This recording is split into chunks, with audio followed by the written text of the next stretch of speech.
क्षेत्र और क्षेत्रज्ञ का वर्णन। अन्ये त्वेव मजानन्तः श्रुत्वा नेव उपास्ते ते विचाति तरन्त्येव मृत्युं श्रुति परायणः।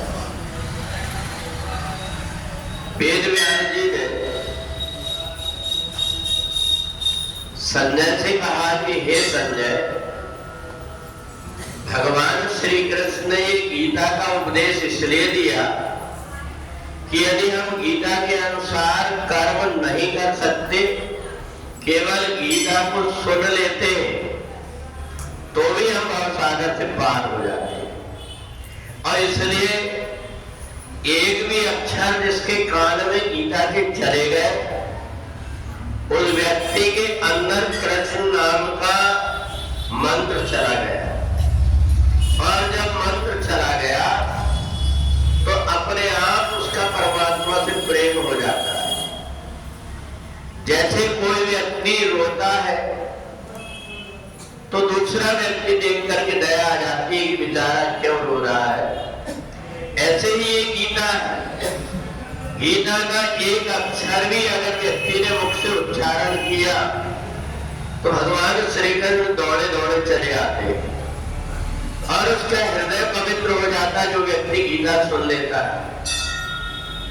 कई बार ऐसे ग्रह रहते हैं जिन ग्रहों की शांति कराने से भी वो शांत नहीं हो पाते, परंतु यदि वो व्यक्ति गीता सुन लेता है, गीता को पढ़ लेता है, उतने मात्र से उसके दोष दूर हो जाते हैं। तो गीता का इतना प्रभाव है। गीता के जो अक्षर है उन सब में भगवान श्री कृष्ण विराजमान है। इसलिए ओम इति अक्षरम ब्रह्म, जो अक्षर ब्रह्म के रूप में परमात्मा गीता में विराजमान है। जैसे तीर्थों के जल में हम स्नान करते, भगवान के मंदिर में जाकर भगवान की मूर्ति का दर्शन करते, ऐसे ही यदि हमने गीता को स्पर्श कर लिया, गीता का एक कान भी हमारे सब यदि पहुंच गए हमारे कान में, तो हमारा शरीर पवित्र हो जाता है। और इतनी बात और है, गीता ने जन्म जन्मांतर के जो संचित कर्म है, जो हमें बार बार दुख देते हैं, बार बार परेशानी आती है, गीता का केवल सत्संग सुनने मात्र से व्यक्ति का हृदय पवित्र हो जाता है। केवल सुनने का इतना प्रभाव है, जो आचरण में करता है फिर उसका और अधिक प्रभाव होता है। तो इसलिए 13वां अध्याय क्षेत्र और क्षेत्रज्ञ, ये तो जीवात्मा बैठा हुआ है। हम जो कुछ भी अन्न खाते हैं वो शरीर के काम का है, पर जीवात्मा के काम का तो यही परमात्मा का नाम है, सत्संग है, जो हम सुनते हैं परमात्मा के विषय में। इससे जीवात्मा तृप्त हो जाता है।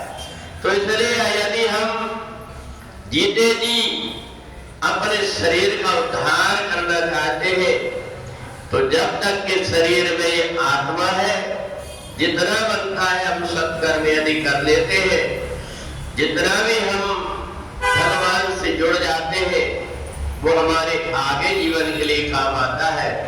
तो इसलिए क्षेत्र और क्षेत्रज्ञ दोनों के संयोग से ही परमात्मा की प्राप्ति होती है। बिना शरीर के कोई व्यक्ति परमात्मा की भक्ति नहीं कर पाता, और बिना जीवात्मा के कोई चेतना नहीं प्राप्त कर सकता। इसलिए क्षेत्र और क्षेत्रज्ञ दोनों को मिला करके जो परमात्मा से जुड़ जाता है, उसका लोक और परलोक दोनों सुधर जाता है। बोले वृंदावन बिहारी लाल